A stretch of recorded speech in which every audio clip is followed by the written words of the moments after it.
Donc du coup, on va rester sur la même thématique, c'est-à-dire on va parler d'intelligence artificielle pour la finance, sauf que cette fois, on va remonter d'un cran.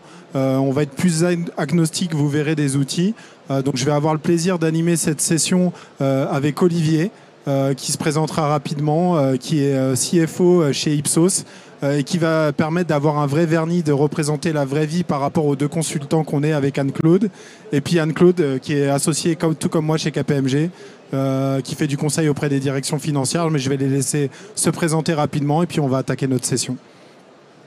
Donc, David a fait l'introduction. Donc, je suis plutôt sur la partie comptabilité et les processus amont. Et David est plutôt sur les processus controlling. On ne va pas donner notre surnom. Mais généralement, on nous appelle tic et tac là-dessus. Parce que comptabilité, contrôle de gestion, on n'est pas tout le temps d'accord, mais souvent, on travaille sur les mêmes données. Record to report. Et Olivier? Bonjour, donc Olivier Champourlier. Donc moi, je suis directeur financier chez Ipsos. Je m'occupe de sujets de transformation et récemment, j'ai fait un master thesis sur l'intelligence artificielle et l'impact des fonctions financières. Et dans ce cadre-là, j'ai interviewé David. Et c'est pour ça qu'aujourd'hui, on est ensemble tous les deux, parce qu'on est passionnés par le sujet. Donc merci David de m'avoir invité à partager un peu la vision de l'entreprise et une expérience un peu plus de terrain, peut-être un peu moins idyllique, mais exactement, qui apporterait un autre point de vue. Pour s'ancrer dans le concret. Merci à toi d'être parmi nous. Donc on va commencer rapidement. Alors pour moi, on ne va pas passer trop de temps sur cette partie technique. Aujourd'hui, on va lever la main rapidement. Qui est déjà familier avec l'IA générative, l'IA au sens large? Est-ce que vous avez déjà des notions? N'hésitez pas, parce que sinon je vais aller très rapidement. L'enjeu de cette slide, c'est juste de faire comprendre la différence entre ce que je vais appeler les IA traditionnels, si vous étiez sur le poste d'avant, j'en ai déjà parlé, et l'IA générative. Parce qu'aujourd'hui, on a le buzz de l'IA générative, mais l'IA générative, pour certains aspects, est moins performante que l'IA traditionnelle. C'est notamment le cas sur du forecast, où aujourd'hui, le machine learning, le deep learning produisent de meilleurs résultats. Et l'idée, c'était de vous présenter brièvement, du coup, avec des cas d'usage, la différence entre les deux. En synthèse, l'IA générative, c'est basé sur des larges langages modèles. Ça va vous permettre de produire du contenu, des vidéos, du texte.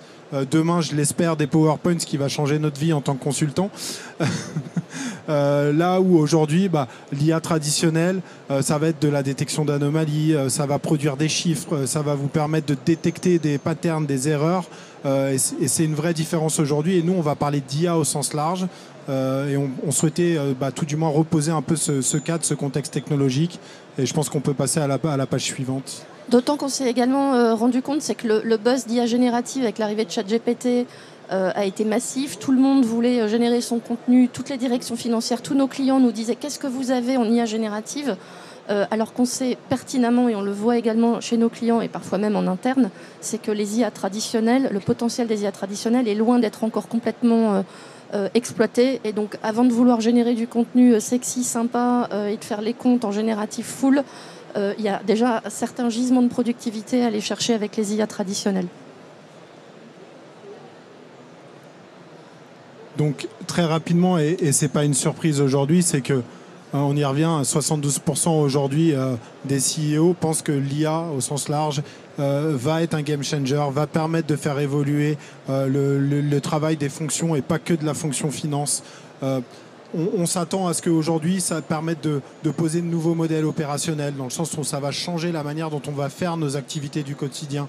Et on y reviendra sur la fonction finance. L'IA, c'est une technologie qui est déjà aujourd'hui beaucoup plus mature dans certaines fonctions en dehors de la fonction finance, notamment le marketing. Aujourd'hui, où c'est déjà utilisé pour aller détecter des nouveaux clients, des patterns, des produits additionnels à aller vendre en fonction des caractéristiques d'un client. Donc, c'est là aussi où aujourd'hui, les entreprises, forcément, parce que c'est aller chercher du chiffre d'affaires, ont déjà mis en place de l'IA pour, entre guillemets, pouvoir faire croître leur chiffre d'affaires, ce qui va moins être le cas de la fonction finance, où l'idée là pour nous, ça va être de pouvoir capitaliser sur nos chiffres pour, encore une fois, faire de la simulation, prendre des décisions, s'assurer que la donnée qu'on utilise est en qualité et la bonne, et enfin avoir en effet des gains de productivité, parce qu'il y a aujourd'hui tout un tas de tâches au sein des organisations et dans la fonction finance notamment qui reste manuelle, et ça va nous permettre, entre guillemets, d'en automatiser, d'aller un peu plus loin dans l'automatisation que ce que les technologies existantes permettaient. Et ce qui est assez intéressant, c'est que quand on a 72% des CEO qui sont convaincus, ça veut dire que 70% des CEO demandent à leur directeur financier et toi, qu'est-ce que tu as prévu de faire avec de l'IA? Pourquoi vous êtes toujours aussi nombreux? Pourquoi ça prend toujours autant de temps? Pourquoi j'ai pas mon reporting avant-hier avec mon forecast dans la demi-heure? Or, on sait très bien dans la vraie vie que tant en production comptable qu'en contrôle de gestion, on a encore des équipes et on a encore du temps. Pour autant, dans les bénéfices attendus, on voit qu'on a un terrain de jeu pour la fonction finance qui est idéal, puisqu'on est sur des sujets de temps réel, de décision basée sur les données, de précision des données. Et la fonction finance, c'est la première fonction dans l'entreprise à traiter la donnée. Et c'est la première fonction dans l'entreprise, alors on peut reparler du marketing, mais on n'est pas chez KPMG pour rien, une donnée structurée, de qualité, fiable, auditable, c'est ça un terrain de jeu fantastique pour la finance, pour aller chercher justement ces futurs use cases. Peut-être en termes de barrières, et c'est un point qu'on aime mentionner avec Anne-Claude, vous voyez le retour sur investissement incertain. Nous, on a une conviction à ce niveau-là, c'est que moi, quand je parle d'IA, j'aime pas parler de ROI. Alors pour un financier, ça peut paraître un peu contre-intuitif. Pourquoi? Parce qu'aujourd'hui, tout simplement, le coût d'une IA à l'échelle, on n'a pas d'idée de ce que ça va donner. C'est un peu comme le début du cloud, où on commence à se rendre compte maintenant, suite au move sur le cloud, ce que ça commence à coûter pour les organisations. Et ça, c'est un vrai point. C'est-à-dire que nous, notre conviction, c'est que les entreprises qui, concrètement parlant, vont aller sur l'IA pour aller chercher du ROI, en fait, elles vont avoir des difficultés pour établir ce ROI. C'est pour ça qu'on préfère parler de business value, qui est le terme de notre session aujourd'hui, parce qu'encore une fois, on va aller chercher une meilleure information, une meilleure qualité, des meilleurs échanges, de la meilleure prise de décision. Et on sait que ces éléments-là, par nature, dans un business plan, sont difficiles à quantifier. Olivier, peut-être par rapport à la thèse et tous les interviews que tu as réalisées, tu retrouves ces bénéfices et ces barrières? Oui, alors ce qui était assez intéressant, c'est que par exemple le retour sur investissement incertain, ça a été clairement confirmé par des CFO. Aujourd'hui, on se lance dans des investissements, on n'est pas en mesure de réaliser le ROI. Donc c'est quand même quelque chose à avoir à l'esprit. Et puis sur la capacité à prédire les tendances et les impacts, effectivement, ça c'est la promesse de l'IA, mais on en est encore un petit peu loin à l'heure d'aujourd'hui.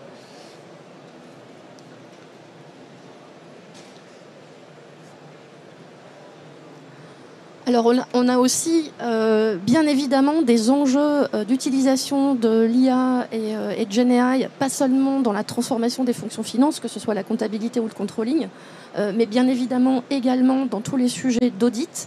KPMG a réalisé une étude en 2024 sur l'AI dans les organisations d'audit et les travaux d'audit pour nos clients, que vous pourrez accéder à l'étude en flashant le QR code. Et en effet, là aussi, on a des attentes majeures des directions financières qui disent j'attends bien, puisqu'on parle de données, puisqu'on parle d'analyse, puisqu'on parle de détection de fraude, d'anomalies, j'attends bien que les travaux de mes auditeurs évoluent de manière significative très rapidement grâce à ces nouvelles technologies. Et en effet, nous, on le voit déjà chez nous, dans nos équipes d'audit et la manière dont on réalise les travaux. On est sur des sujets de beaucoup plus d'efficacité. La notion d'échantillonnage dont on parlait encore il y a quelques années est complètement obsolète. On est en mesure maintenant de traiter l'ensemble des cas d'usage ou des données. Et donc le travail de l'auditeur est complètement bousculé et en attente de nos clients sur cette partie-là. Et là où ça va aussi disrupter, si vous me pardonnez l'anglicisme, le métier de l'auditeur, c'est que demain, on a nos collègues qui vont se retrouver à auditer des données qui potentiellement auront été produites par de l'IA. Et ça, ça va être aussi un cadre à mettre en place pour, entre guillemets, s'assurer qu'on garde une confiance, on garde cette véracité. On a tendance à dire le rôle primaire de la fonction finance, c'est d'être le gardien du temple sur nos données. Et il va falloir que demain, vu qu'on va avoir de l'IA qui va être intégrée au sein de nos processus financiers, qu'on arrive à trouver un moyen de garder le contrôle, de garder une gouvernance, de pouvoir auditer pour, entre guillemets, rester à minima, à ISO confiance par rapport à la donnée qui est produite aujourd'hui.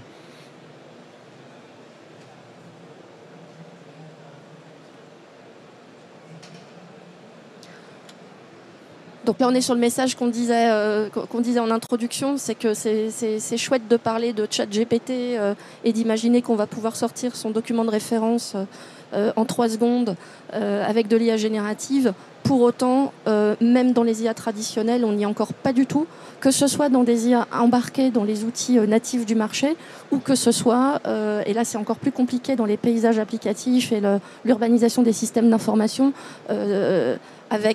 et on peut comprendre nos DSI, parce qu'ils ont déjà une galaxie d'outils informatiques, le RP au cœur de l'information financière. Si chacun commence à arriver avec son POC, qui de machine learning, qui de RPA, qui d'intelligence artificielle, on peut bien comprendre le stress des directions financières sur la qualité des chiffres et l'intégrité et l'auditabilité des chiffres. Et on comprend aussi le stress des directions informatiques, de dire j'ai travaillé pour sécuriser tout ça, le rendre auditable, sécurisé, barrière à l'entrée. C'est pas pour avoir une galaxie de POC, de GenAI, on parlait de data privacy et de contrôle des données dans la session précédente. Donc ça fait partie des freins et ça explique aussi pourquoi en fonction finance, on est un peu plus en retard que sur certaines fonctions qui ont beaucoup moins d'enjeux de qualité de chiffres. Et je pense qu'il y avait aussi une question d'appropriation et de connaissance de ces technologies. Nous, ça fait 4 ans avec notre bâton de pèlerin qu'on allait voir nos clients pour leur parler de forecast à base d'intelligence artificielle. Et puis les gens nous regardaient en disant bon, ton truc, il a l'air intéressant. C'est un peu de la science-fiction quand même. Et puis moi, concrètement, j'arrive déjà pas à clôturer dans les délais impartis. Et on sentait qu'en fait, il y avait les promesses, mais concrètement parlant, on sentait que pour les directions financières, ils n'avaient pas l'appréhension que la technologie était déjà là. Et c'est en ça, comme je le disais précédemment, que le buzz d'un chat GPT, comme on dit, qui fait c'est 1 million d'utilisateurs en une semaine versus 3 ans pour Netflix, parce que ça, c'est la stat que je préfère, entre guillemets, ça a permis de rendre concret ces technologies et d'un seul coup, les discussions qu'on a eues avec les directeurs financiers et les responsables contrôle de gestion ont changé parce qu'on n'était plus dans l'acculturation, on n'était plus à prouver que la technologie existait, que ce n'était pas juste des slides sur un bel écran, mais qu'il y avait vraiment des éléments concrets qui fonctionnaient, qui pouvaient améliorer le quotidien. Et en fait, cette partie-là, elle a été d'un seul coup derrière nous et on a pu se projeter directement sur la partie qui, pour moi, est le plus intéressante, c'est par où on commence, comment on y va, quel cas d'usage. Et il y a encore une grosse marche à franchir aujourd'hui pour la fonction finance, mais c'est vraiment la première étape vers laquelle il faut aller aujourd'hui. Et tu vas nous le confirmer, mais les directions financières, elles sont prêtes, elles attendent que d'y aller en fait. Alors les directions financières, certaines sont prêtes, d'autres pas. Non, ce qui est clair, c'est que le stade d'adoption de la générative AI dans les fonctions financières, c'est beaucoup plus lent que dans d'autres fonctions comme l'IT, Customer Services, le marketing. Alors pourquoi générative AI, c'est quoi? Ça génère du texte. Donc c'est pas très bon avec les maths. Donc c'est déjà la première barrière, c'est que les restitutions qui sortent de générative AI, souvent la qualité des données, elle n'est pas exacte. Il y a des hallucinations. Cependant, ça évolue relativement vite. La semaine dernière, il y a ChatGPT 4.0 qui est sorti et les tests qui ont été faits dessus démontrent que les capacités à faire des calculs complexes est bien meilleure que la version précédente. Je fais un peu de teasing, mais on aura une petite démo, là, si vous êtes patient jusqu'à la fin, qui va montrer justement ce que ça peut donner en termes d'analyse financière. Voilà, donc Generative AI, ça va vraiment apporter beaucoup à l'entreprise, je pense, quand ça va être conjugué aussi avec les AI traditionnels. Donc c'est la combinaison des deux qui vraiment va transformer la fonction finance et générer des gains de productivité assez importants.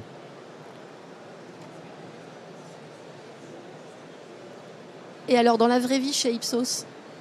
Alors, chez Ipsos, quelle a été la stratégie AI? Donc, ça a démarré début 2023 par la direction générale. Donc là, c'est la stratégie globale. Ce qu'on a mis en place, c'est un portail sécurisé qui s'appelle Ipsos Facto, où on a accès à 4 LLM, Mistral, Gemini, ChatGPT et le dernier Claude. Donc ça a été mis en place pour tous les salariés, donc 20 000 salariés qui ont accès à une plateforme sécurisée. Donc ça, c'était le plus important. Plateforme sécurisée sur laquelle on puisse mettre nos données. Nos données ne sont pas utilisées par les sociétés de LLM pour entraîner leur modèle.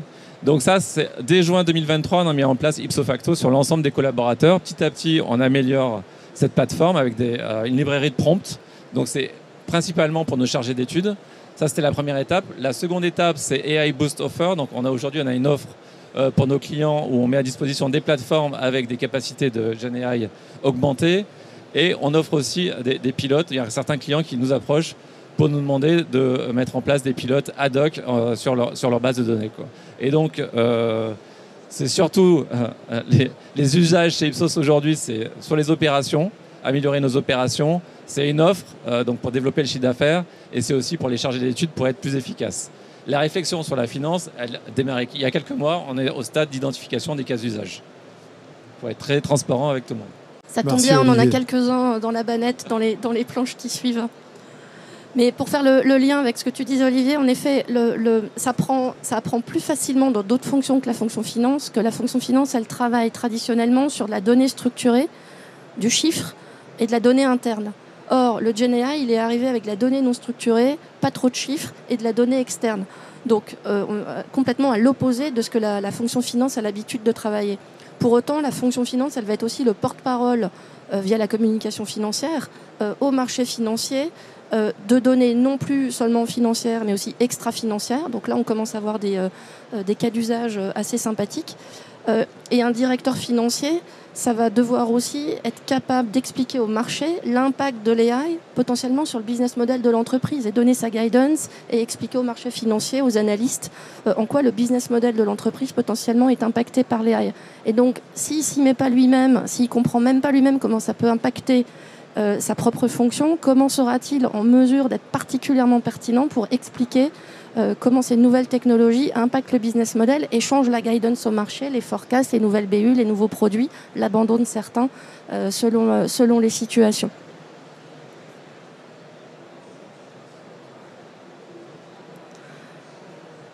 Donc pour revenir sur la fonction finance, on va se concentrer là sur les cas d'usage qui sont liés au processus financier, mais ce qu'on retient généralement sur l'IA, c'est qu'il y a deux grandes familles de cas d'usage. La première partie, c'est tout ce qui va être assistant personnel. Donc ça va vous aider dans vos mails pour faire des comptes rendus d'entretien, des comptes rendus de réunion, pour gérer votre agenda, pour faire de la synthèse, pour vous ressortir les mails les plus importants, pour vous aider à prioriser vos travaux au quotidien.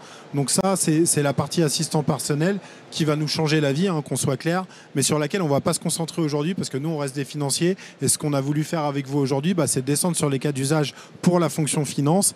Et là, aujourd'hui, ces nouvelles technologies, notamment l'IA générative, elles vont nous permettre d'aller capter des tendances de marché, elles vont nous permettre de partager des règles, des procédures de manière beaucoup plus rapide, transparente, en s'affranchissant des barrières de langue dans l'organisation. Elles vont permettre d'aller détecter des anomalies, tant dans la manière dont on va booker nos comptes, dans nos écritures comptables, que aussi dans nos analyses de pilotage de la performance pour pouvoir prendre des décisions, des actions correctives.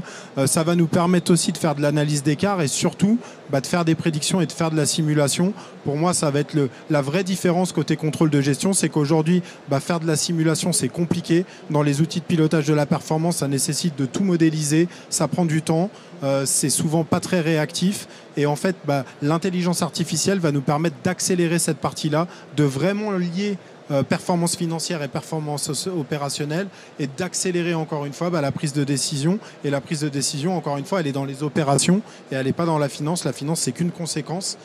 Et ça, on pense enfin qu'on a la technologie qui va nous permettre de passer un cap et de vraiment se poser comme un partenaire stratégique. C'est quelque chose dont on parle depuis des années, mais on n'avait juste pas les moyens concret de le faire. On passe encore beaucoup trop de temps à cruncher, à améliorer notre donnée et ça va nous permettre vraiment de passer un cap.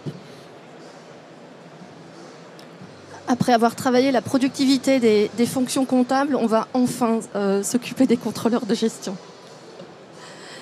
Pour rendre les choses concrètes, parce que jusqu'à maintenant, on vous a promis du concret et on a eu quelques slides génériques. Il va falloir que tu parles en rythme, on a un peu de musique. On a un peu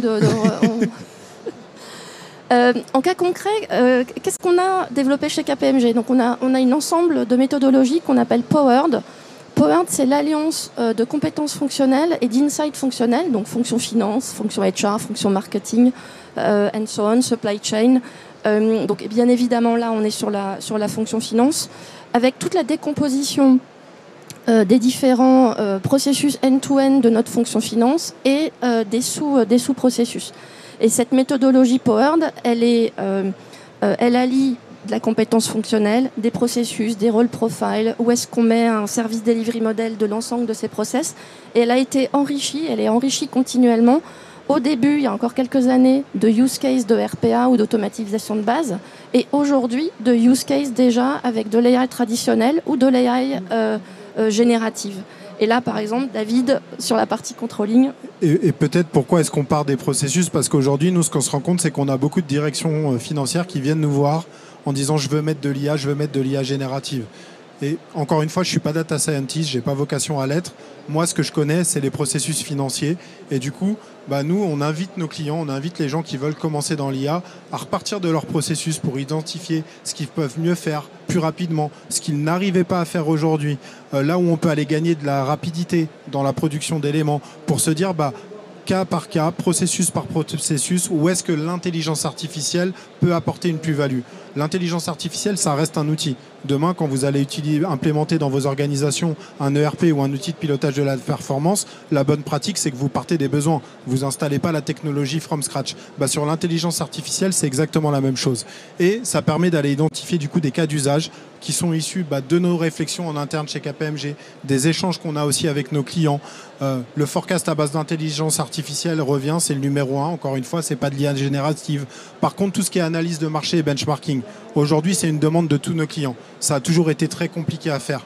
On ne savait pas, il faut le temps d'aller chercher la donnée, de la digérer. Personnellement, au quotidien, est-ce que j'ai le temps d'aller lire une centaine de pages de rapports d'activité d'entreprise? Non, je n'ai pas le temps. Demain, je vais les charger dans mon outil, dans mon IA générative. Ça va me produire de la synthèse. Ça va me permettre d'aller chercher aussi sur le net des rapports d'analystes et autres. Donc, en fait, on va avoir accès à une capacité de synthèse, d'agrégation de données et d'informations beaucoup plus importante. Alors, bien sûr, avec le risque de biais, donc il faudra contrôler. Mais néanmoins, on n'avait pas d'outils qui permettaient de manière pratique et rapide de le faire aujourd'hui. On pense que l'IA générative va être une technologie qui va nous permettre d'avancer. Pareil sur la partie analyse de la performance, toute la partie storytelling, la synthèse. Aujourd'hui, encore une fois, tous les mois, qu'est-ce qu'on fait? On produit de la donnée, on la compute, on la vérifie, on la retraite dans Excel parce qu'elle n'est généralement pas en qualité, on mixe plusieurs sources. On se produit un modèle, on produit des restitutions, on les met dans un PowerPoint et puis on se pose la question de faire raconter une histoire et on fait des allers-retours. Demain, en fait, l'intelligence artificielle va changer la manière dont on va interagir avec nos données. Et quelque part, ça va nous permettre beaucoup plus rapidement d'avoir un premier niveau d'analyse. Alors l'idée, je vous le rassure, et notre conviction, c'est pas de sortir le financier complètement de cette équation. C'est juste que sur la première étape de collecte des données, d'avoir un premier niveau d'analyse, ça va nous permettre d'aller plus rapidement, de manière plus qualitative pour, entre guillemets, pouvoir passer du temps sur ce qui compte vraiment, l'analyse, les échanges avec les opérations et la prise de décision. Donc, oui, tu voulais ajouter quelque chose, Olivier, vas-y. Peut-être juste pour donner une illustration en entreprise, le cas d'usage sans doute le plus facile à mettre en œuvre et qui a déjà été mis en œuvre aujourd'hui, c'est la création d'un chatbot pour la recherche de ressources d'entreprise. Donc il y a déjà plusieurs entreprises du CAC 40 qui ont mis en place ça. Donc c'est quoi? C'est un chatbot qui est connecté à toutes vos procédures comptables interne. Et donc, ça permet d'avoir un assistant qui fonctionne 7 jours sur 7, 24 heures sur 24. Et donc, pour les groupes qui sont implémentés dans beaucoup de pays, ça génère quand même beaucoup de gains de productivité et ça évite des goulots d'étranglement dans les directions financières avec toutes les questions qu'il faut répondre en permanence aux équipes. Et c'est un très bon teasing parce que là aussi, c'est la seconde démonstration minutes, voilà, vous aurez la démo, qu'on vous présentera aujourd'hui. Et encore une fois, en s'affranchissant des barrières de langue, la temporalité, grosso modo, ça va permettre de décharger, comme le disait Olivier, les fonctions finance, notamment en centrale, de tout le support de niveau 1, par un accès, on va dire, en temps réel, en langage naturel, à ce corpus de processus et de règles financières de l'entreprise. Et à nouveau, quand on échange avec nos clients sur les cas d'usage, donc comme le disait David, on n'est pas sur j'ai une solution, quel est ton problème, pour pousser une solution à tout prix, mais vient de repartir du use case, des pain points. Et donc, qu'est-ce qui aujourd'hui, dans un processus où des équipes de direction fournisseur pose problème? On est trop tardif, on n'est pas en qualité, on n'est pas assez réactif. Le business qui nous dit vous croyez être business partner, ça fait 30 ans qu'on dit que la fonction finance est le business partner du business. Et pour autant, si ça fait 30 ans qu'elle cherche à l'être, c'est qu'elle n'y est peut-être pas encore complètement. Et donc, c'est bien qu'il reste encore des pain points à aller chercher. Et une fois qu'on a ces pain points, on réfléchit en disant est-ce que j'ai un problème d'accès? Est-ce que j'ai un problème de volume? Est-ce que j'ai un problème de temps? Est-ce que j'ai un problème de génération de contenu? Et c'est après qu'on choisit la techno. Et typiquement, et aujourd'hui, si vous prenez le forecast à base d'intelligence artificielle, généralement, on échange avec nos clients, c'est le premier besoin qui remonte et on leur apprend que dans les outils de pilotage de la performance qu'ils utilisent déjà au quotidien, bah, y a un module qui permet de faire plus ou moins bien du forecast à base d'intelligence artificielle. Et c'est pour ça qu'aujourd'hui, bah, c'est vraiment de partir du cas d'usage et de regarder déjà dans les outils qu'est-ce que vous pouvez faire aujourd'hui. Parce que nous, on a une conviction, on y reviendra, c'est que l'IA à l'échelle qui marchera et qui sera efficiente, c'est l'IA qui sera au plus près de vos processus financiers et pas totalement hors sol. Et donc, on a le même type de choses sur nos cas d'usage dans la comptabilité. Donc, on disait, et on l'utilise déjà, nous, dans nos activités d'audit. Ça va être tous les sujets de détection de patterns, d'anomalies, de prédiction d'écriture complexe ou d'écriture comptable qui ne serait pas compliant. Et puis, comme le disait Olivier, les chatbots internes qui permettent d'aller chercher l'ensemble des normes de l'entreprise, de la restituer, que ce soit dans n'importe quelle langue, des modèles utilisateurs. On sait tous ce que c'est que le cauchemar de finir dans un site intranet, d'avoir 25 clics pour essayer de trouver la bonne info et d'abandonner. À un moment, on appelle un ami en disant « t'aurais pas l'info » parce qu'au bout d'une demi-heure, on a abandonné l'espoir de trouver l'information. C'est pas le premier travail du comptable, mais en revanche, c'est du temps perdu et de l'énergie perdue où là, on va vraiment trouver des choses. Mapping de plan de compte à location, vous devriez être quelques-uns à être en train de passer ou à devoir passer sur votre futur ERP Cloud. Pareil, le mapping de plan de compte au recherche V ou à l'index EKIV il y a quelques années, c'est terminé. Tout ce qui va être le traitement des données, le load d'historique, l'analyse de la qualité des data migration dans les migrations ERP, notre méthodologie Power, par exemple, a déjà embarqué ce type de technologie pour ces activités de migration.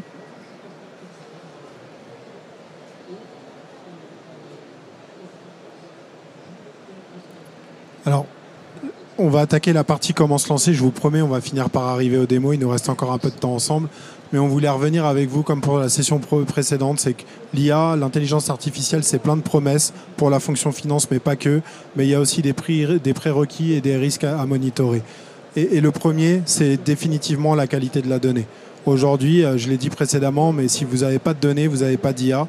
Alors l'IA va vous permettre de mettre en qualité, de vous inciter d'accélérer cette partie de mise en qualité de vos données. Mais néanmoins, typiquement aujourd'hui, si vous voulez faire un forecast à base d'IA pertinent, c'est recommandé d'avoir entre 3 et 5 ans d'historique. Pourquoi ? Pour avoir suffisamment de profondeur, pour avoir suffisamment de saisonnalité embarquée dans le modèle, pour avoir des prédictions qui sont fiables. Donc ça, c'est vraiment le premier point. Personnellement, le buzz de l'IA, pour moi, c'est une très bonne chose parce que ça remet tout l'aspect data, désilotage de la donnée, data gouvernance, mise à plat des définitions au centre des débats dans l'organisation. Et parce que demain, les organisations qui vont pouvoir aller vite sur l'IA, qui vont pouvoir générer des gains, quels qu'ils soient, c'est les entreprises qui vont être en capacité de mettre leur data à disponibilité et en qualité. Peut-être une anecdote, on était sur un séminaire avec David dans une autre instance et puis dans l'assistance, tout le monde partageait ses use cases d'AI dans la finance et quelqu'un dit « Non mais moi c'est super, on est en train de travailler sur un POC où l'AI va lire le mail d'un contrôleur de gestion qui demande à la comptabilité de passer une OD et du coup j'ai plus besoin d'avoir le travail du comptable. J'ai plus besoin d'avoir un outil, il va lire le mail et il va aller tout seul imputer l'OD dans SAP. » Et là, nous, on s'est regardé en disant, mais en voilà une idée absolument pas du tout pertinente. N'allez pas commencer à mettre n'importe quoi d'un robot qui aura lu un mail pour aller balancer une OD dans la comptabilité. On a des pistes d'audit. Une provision, une OD, ça doit être justifié par quelque chose de précis. Et l'idée de faire manger des dizaines de mails de contrôleurs qui pilotent leur cut-off en fin de mois avec l'IA, et c'était assez amusant parce qu'on avait la moitié de l'assistance qui était enthousiasmée par l'idée et l'autre moitié de l'assistance qui était complètement consternée en disant mais qu'est-ce qu'ils sont en train de faire. Donc la qualité de la donnée et la protection de la donnée dans l'information financière reste clé. Olivier, tu voulais ajouter Oui, en tant qu'entreprise, les sujets les plus importants là, pour nous, c'est la sécurité des données, quoi. Donc, bien entendu, quand on fait des tests, il faut faire ça dans un portail sécurisé. Donc, c'est sécurité des données, confidentialité. On ne veut pas que nos données atterrissent dans le domaine public. Il y a un second sujet qui est hyper important, mais tu vas sans doute l'aborder, c'est les équipes, la compétence, donc la formation des équipes. Là aujourd'hui, il y a un an, on partait de zéro, donc il faut réentraîner les équipes, entraîner les équipes à l'AI, utilisation responsable de l'AI, ce qu'il faut faire, ce qu'il ne faut pas faire. Comment on rédige un prompt. Aujourd'hui, on ne sait pas comment faire. Enfin, on ne savait pas comment faire, maintenant on sait. Donc il y a toute une technologie, une démarche pour rédiger un prompt pour que ça donne le meilleur résultat possible. Et aussi, c'est assez important, je pense qu'on n'en a pas parlé avant, mais je pense que la Generative AI, ça va permettre de redorer un peu la fonction finance, parce qu'aujourd'hui, les financiers, ils font beaucoup de tâches manuelles, répétitives et à faible valeur ajoutée. Ingrate. On va le dire. Et donc, il y a quand même une pénurie. On a des pénuries pour trouver des talents dans les fonctions finance, grosse comptabilité. tension de recrutement sur les populations finances dans le monde. Et je pense que ça va être un moyen de remettre un peu d'attractivité dans cette profession pour attirer à nouveau des talents. Et ça va être un enjeu aussi des entreprises de demain d'investir dans Generative AI pour garder leurs talents. Parce que les talents, s'ils travaillent dans un environnement qui est complètement obsolète, ils vont partir chez les concurrents parce qu'ils ne vont pas pouvoir s'épanouir.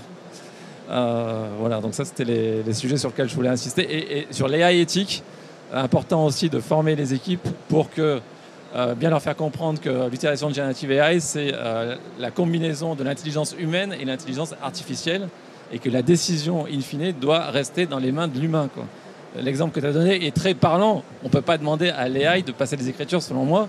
Elle doit proposer un schéma d'écriture et c'est le comptable qui va valider, qui va être responsable de la décision finale, quoi. J'ai un autre bon exemple comme ça, c'est le CFO d'une start-up avec qui on échangeait et qui ont du forecast un peu presse-bouton à base d'intelligence artificielle. Il y a un fonds d'investissement qui a pris des parts, qui leur a demandé des comptes. Et puis ils se sont tous regardés en disant on ne sait pas expliquer le résultat, c'est l'IA. Et en fait, ils avaient complètement déresponsabilisé toute la chaîne de la fonction finance, de la production de données à l'analyse. Et du coup, ils n'étaient plus capables d'expliquer en fait rationnellement, opérationnellement à leurs actionnaires. À leurs actionnaires. Donc ils ont remis derrière tout un cadre de gouvernance, de responsabilisation, de contrôle des résultats. C'est pour dire que nous, ce qu'on a tendance à dire, l'IA, c'est des belles promesses, c'est pas non plus une baguette magique. Ça veut dire qu'elle ne va pas se substituer totalement à l'humain, elle va l'augmenter, elle va lui permettre de faire mieux, plus vite. Mais il faut garder l'humain au cœur de cette équation. Et pour revenir sur la partie équipe, compétences et gouvernance, en tant que manager, on va avoir aussi un vrai enjeu. C'est qu'aujourd'hui, nous, on s'est formé, je vais être concret, les deux mains dans le cambouis, dans Excel, à traiter de la donnée financière, à la vérifier, à faire des analyses.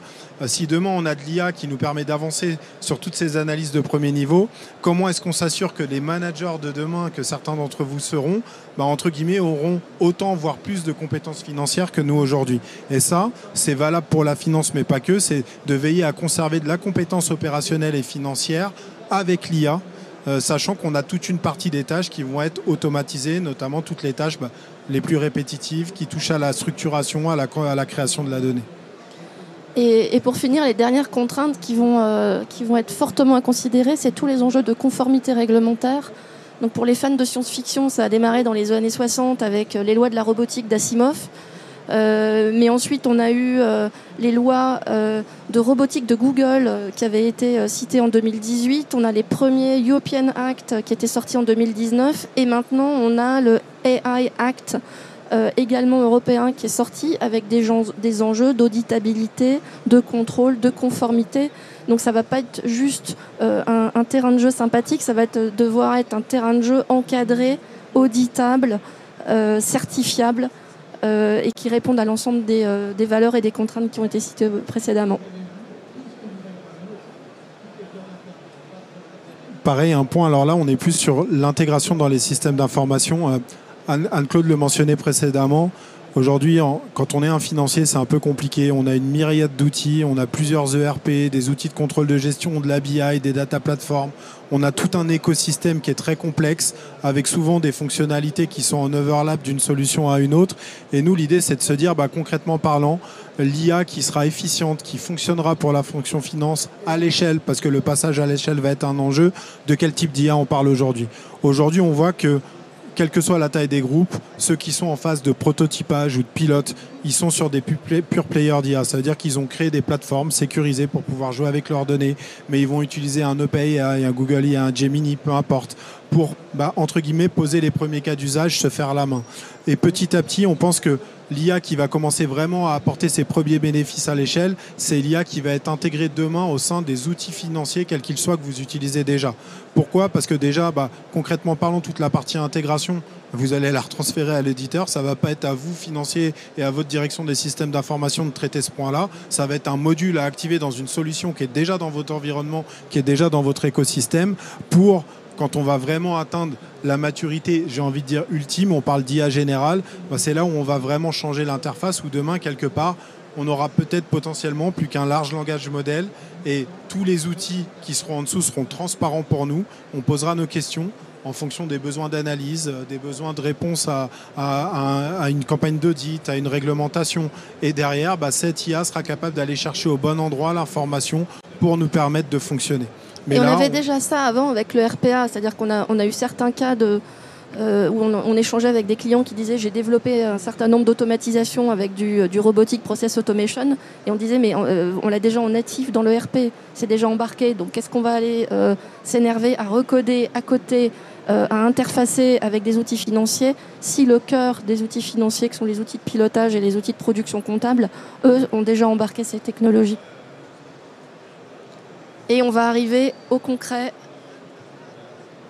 juste après cette planche. Oui, mais je pense qu'on va la faire très rapide. Alors, c'est un constat, c'est qu'aujourd'hui, la maturité de votre organisation en termes d'harmonisation, d'homogénéisation, je vais y arriver, de vos processus, de votre donnée, va être un accélérateur. C'est-à-dire que pour nous, les organisations, quelle que soit la fonction qui vont être le plus à même de mettre en place de l'IA qui va apporter des gains, encore une fois, quels qu'ils soient, ça va être ces organisations qui ont déjà une certaine maturité, qui ont des processus conformes, qui ont déjà rationalisé leurs outils.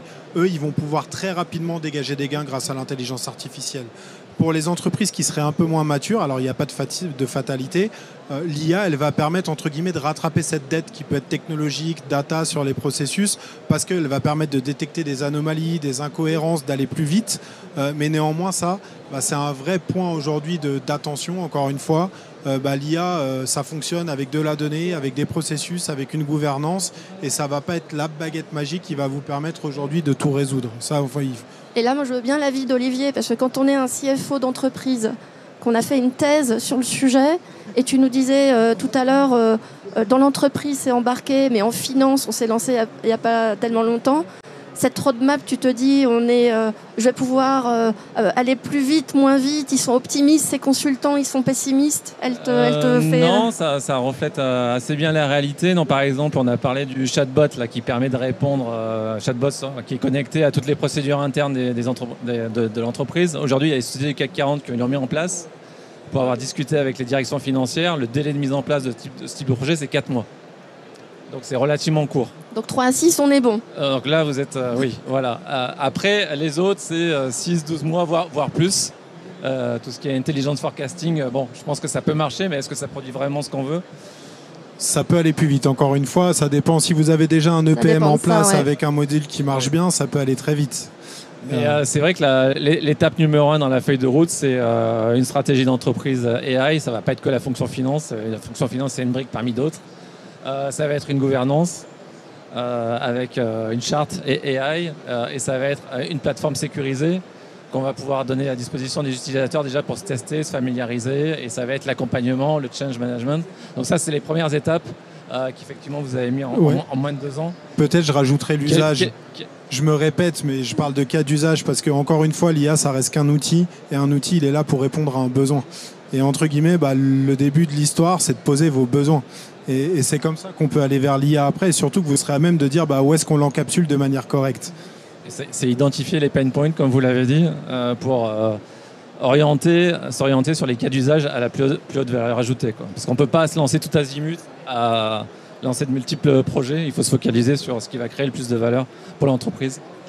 Et du coup, tu parlais aussi d'expliquer comment faire des prompts. Est-ce que tu vois, sans tomber dans des clichés, les vieux, les jeunes, la compta, le controlling, mais dans ta fonction finance, c'est quoi les îlots des stressés ou des passionnés de l'IA ? Je pense qu'il y a beaucoup de passionnés dans la finance, mais c'est vrai que les jeunes, c'est ceux qui sont 100 000 plus vite. Il n'y a pas de secret. Il n'y a que chez KPMG où c'est les vieux qui présentent l'IA dans les salles. Oui, mais on a les jeunes derrière. Mais bon, tout le monde suit, mais c'est vrai que c'est ceux qui sont le plus sensibilisés à ce genre de sujet. Alors, on a préparé 2 vidéos où on vous promet, c'est des vrais use cases, c'est de la vraie vie, c'est des choses qui fonctionnent et qu'on a mises en place. Notre premier, qui est l'illustration du chatbot sur des procédures internes. Donc, ce qu'on a fait, c'est qu'on a donné à Advisory GPT, notre chatbot KPMG, basé sur ChatGPT, on lui a donné une procédure de justification des comptes comptables sur Blackline, qui était écrite en anglais, et on lui a donné un certain nombre de flashcards qui étaient les éléments de formation des équipes sur PowerPoint.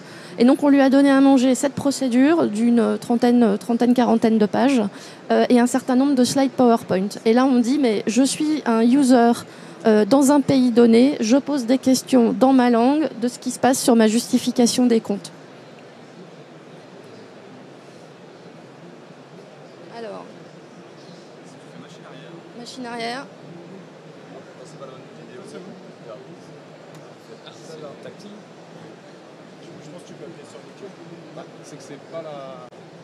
Non, c'est déplacé sur la.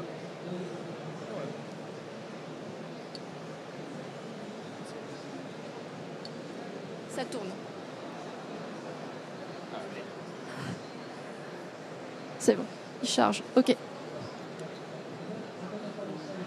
Donc là, on a la représentation de ce que vient de vous décrire Anne-Claude. Donc un document fourni qui aurait nécessité, page par page ou avec du control find, d'aller chercher les éléments de réponse dans une documentation en anglais. Et là, on vous montre que le document contient de l'écrit, contient des tableaux, contient des schémas. Et qu'en fait, on va venir nourrir du coup un large langage modèle avec ces procédures. C'est le fameux chatbot dont parlait Olivier.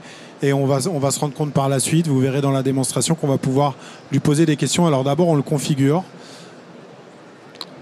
Configurer, ça veut dire qu'on lui donne les bonnes informations déjà à prendre, en environnement sécurisé. Donc c'est là où on lui a donné notre procédure, on lui a donné les flashcards, on lui a donné les différents éléments.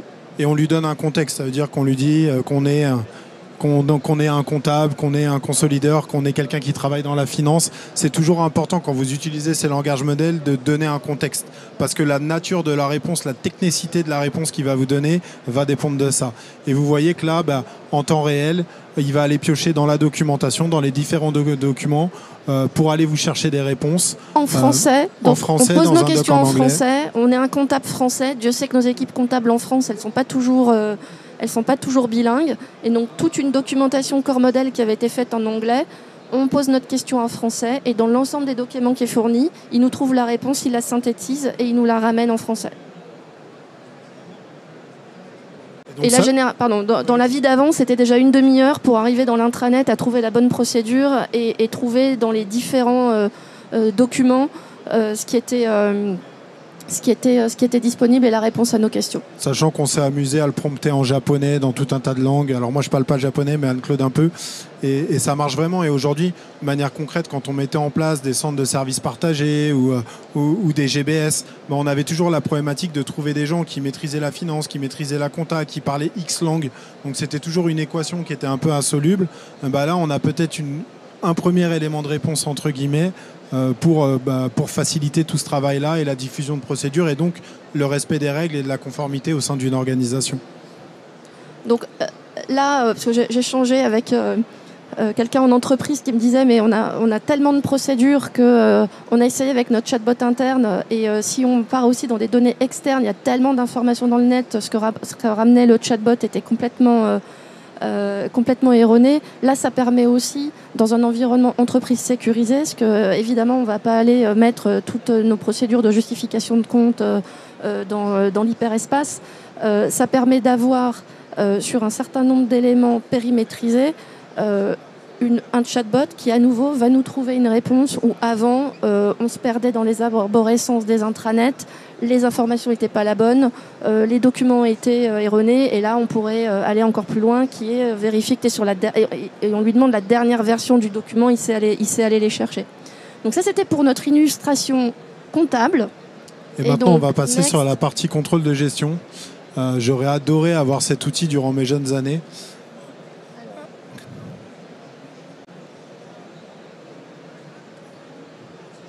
Ah, Gwenolé, décidément, on est dépendant de toi. Parfait.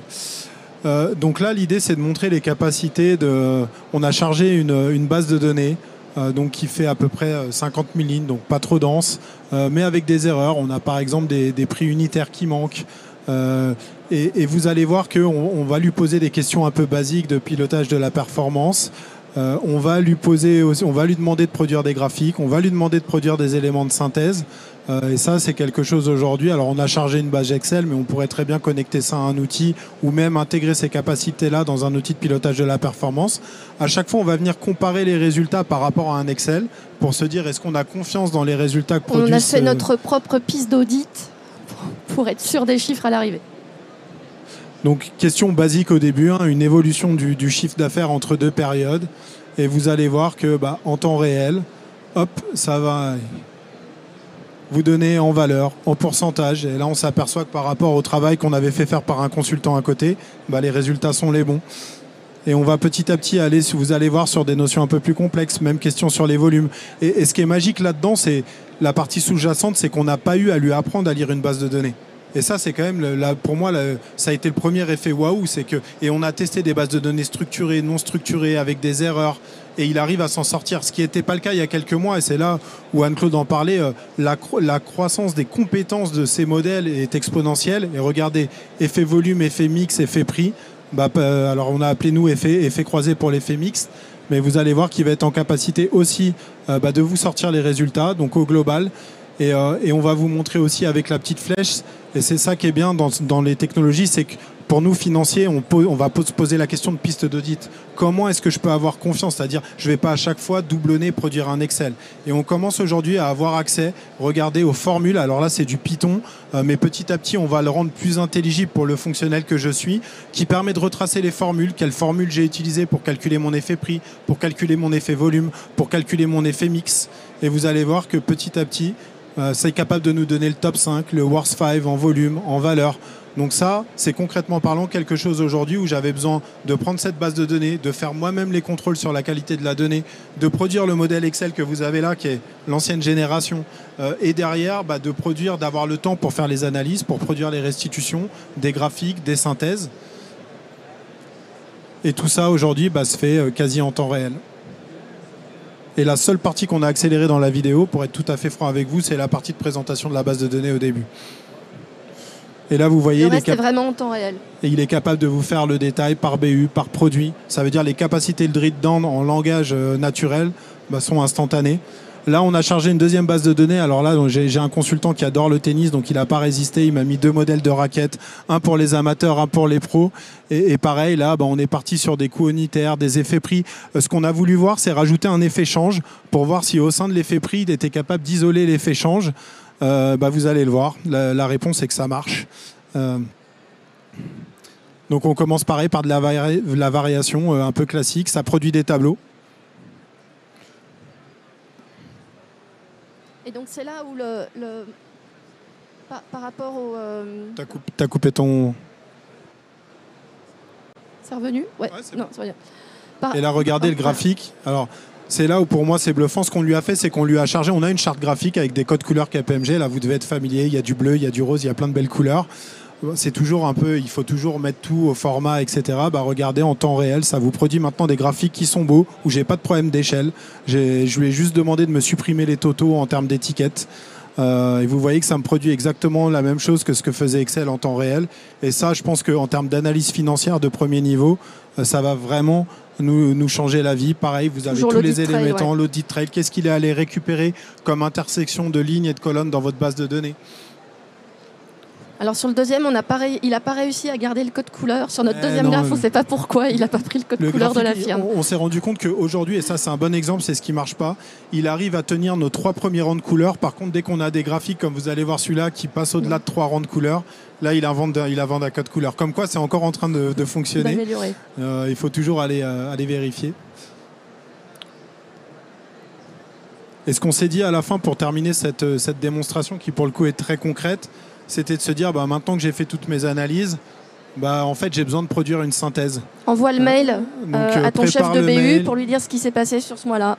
Et donc là, généralement, pareil, on a le contrôleur de gestion qui a passé déjà ces 3 jours à compiler, et là, on lui dit « fais-moi la synthèse ». Donc là, on mélange un peu tout, de la variation, des effets prix, effets volume, l'évolution du taux de change, etc. Et là, vous voyez qu'en temps réel, il est capable, entre guillemets, de vous isoler tous ces éléments. Avec encore une fois la piste d'audit. Le narratif arrive juste après. Parce qu'on reste des financiers quand même. Voilà, le résumé en 10 lignes. Alors je ne sais pas ce que ça t'évoque, Olivier, mais typiquement, ça c'est j'adore pouvoir vous présenter ça parce que quand j'ai commencé à en parler avec Anne-Claude il y a 6 mois, ça ne marchait pas. J'étais obligé de lui apprendre ce que c'était un effet prix, un effet volume. L'effet mix, je ne vous en parle même pas, quoique l'effet mix, ça reste toujours une complication, mais ça c'est un autre débat. Et en fait, on s'aperçoit que l'entraînement, parce que tout le monde utilise ces technologies aujourd'hui au quotidien, et l'entraînement que nous, on lui a fait faire pour faire de l'analyse financière, permettent aujourd'hui d'aboutir à une solution qui est capable de faire de l'analyse financière de premier niveau. Et je ne sais pas si toi, Olivier, ça t'appelle quelque chose de voir ça du coup en quasi direct, parce que c'est une vidéo. C'est quelque chose sur lequel on passe beaucoup de temps. Après, je pense que ça va vraiment apporter une grande valeur quand ça sera intégré dans les systèmes d'information directement, quoi. Totalement aligné avec toi. Voilà, parce que c'est vrai qu'on travaille sur Excel, mais on travaille aussi beaucoup directement dans les systèmes aussi. Il y a souvent de la BI qui est connectée à l'ERP. Donc quand on va avoir ces chatbots connectés dans la BI, ça sera vraiment entièrement d'accord avec toi. Puissant. C'est l'intégration. Et d'ailleurs, il y a déjà des éditeurs aujourd'hui. Alors nous, on est agnostique, je ne vais pas vous faire de pub, mais il y a des éditeurs d'outils de pilotage de la performance qui ont commencé à intégrer des chatbots pour, entre guillemets, on a longtemps parlé de self-service reporting. Concrètement parlant, c'est un chat dans un tableau de bord qui vous permet d'aller poser des questions complémentaires à votre donnée de la même manière de ce qu'on vous a présenté à l'écran. Et entièrement d'accord avec Olivier. Encore une fois, l'IA qui marchera pour la fonction finance, c'est une IA qui sera efficiente parce que intégrée au sein et au plus près de ses processus. Et sécurisée. Voilà, et c'est comme ça qu'on est passé des slides au business value. Au concret. Merci à tous.